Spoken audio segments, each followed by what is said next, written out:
കോട്ടയം കുമരകം സ്വദേശി ജ്യോതിഷിന്റെ മരണം അണുബാധ മൂലമെന്ന് പ്രാഥമിക പോസ്റ്റ്മോർട്ടം റിപ്പോർട്ട്.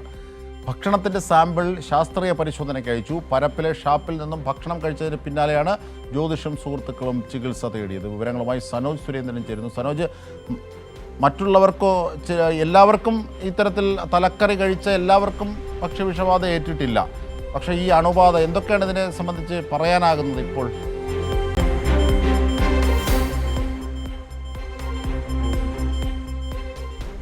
അജിംഷാദ്, ഇന്ന് രാവിലെയാണ് കുമരകം സ്വദേശിയായിട്ടുള്ള ജ്യോതിഷ് മരണത്തിന് ഇടയാക്കിയത്. എന്തായാലും കഴിഞ്ഞ ശനിയാഴ്ചയാണ് ജ്യോതിഷും സുഹൃത്തുക്കളും കുമരകത്തെ ഷാപ്പിൽ നിന്നും മീൻ തലക്കറിയും ഒപ്പം തന്നെ കള്ളും വാങ്ങി കഴിക്കുന്ന സാഹചര്യമുണ്ടായത്.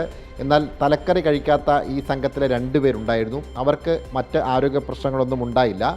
ജ്യോതിഷിനും ഈ മീൻ തലക്കറി കഴിച്ച ആളുകൾക്കുമാണ് ശാരീരിക ബുദ്ധിമുട്ടുകൾ ഉണ്ടായത്. ഇതിനെ തുടർന്ന് കോട്ടയത്തെ സ്വകാര്യ ആശുപത്രിയിൽ ജ്യോതിഷിനെയും സുഹൃത്തുക്കളെയും പ്രവേശിപ്പിക്കുകയായിരുന്നു. ഇങ്ങനെ ചികിത്സയിൽ കഴിയുന്നതിനിടയിലാണ് ഇന്ന് രാവിലെ ജ്യോതിഷ് മരണത്തിന് കീഴടങ്ങിയത്.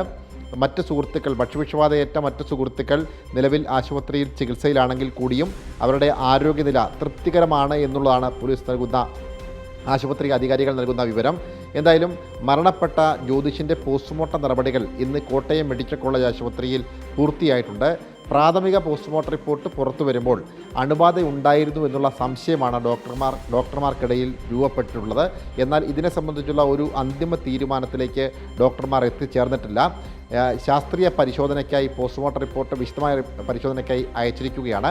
ആ പരിശോധനാ ഫലങ്ങൾ ലഭിച്ചെങ്കിൽ മാത്രമേ മരണകാരണം എന്താണ് എന്ന കാര്യത്തിലേക്ക് അന്തിമമായി എത്തിച്ചേരാൻ കഴിയുകയുള്ളൂ. ഇതുമായി ബന്ധപ്പെട്ടുകൊണ്ട് പോലീസ് എത്രയും വേഗത്തിൽ ഈ പോസ്റ്റ്മോർട്ടം റിപ്പോർട്ട് ലഭിക്കുന്നതിന് വേണ്ടിയുള്ള ഇടപെടൽ ആരംഭിച്ചിട്ടുണ്ട്.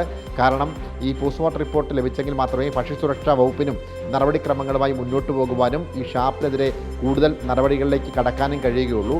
നിലവിൽ അത്തരത്തിലുള്ള ഒരു സ്ഥിരീകരണത്തിലേക്ക് കാര്യങ്ങൾ എത്താത്ത സാഹചര്യത്തിൽ പഞ്ചായത്ത് വ്യക്തമാണ്. സനോജ് സുരേന്ദ്രനാണ് സമഗ്രമായ വിവരങ്ങൾ ഈ വിഷയത്തിൽ നൽകിയത്.